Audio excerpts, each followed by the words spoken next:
বর্তমান অন্তর্বর্তীকালীন সরকার সংস্কারের নামে যে কুসংস্কার করছে, এই কুসংস্কার থেকে যদি ফিরে না আসে তাহলে হেফাজতে ইসলাম কঠিন থেকে কঠিন কর্মসূচি দিতে বাধ্য হবে।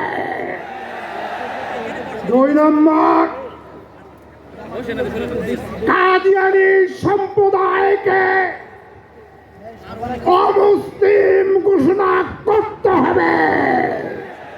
হেফাজতে ইসলামের 13 দফার মধ্যে অন্যতম দফা কাদিয়ানীদেরকে রাষ্ট্রীয়ভাবে অমুসলিম ঘোষণা করা।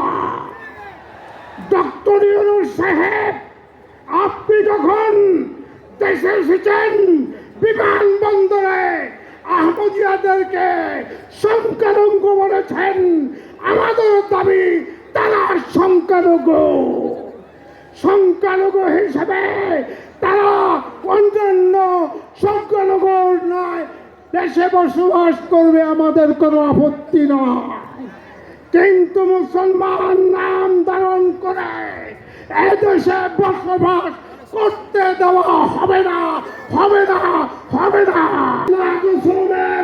মসনদ দিয়ে কাদিয়ানীরা প্রদান করবে। হেফাজতে ইসলামের নেতা কর্মী বসে থাকতে পারবে না, পারে না, পারে না।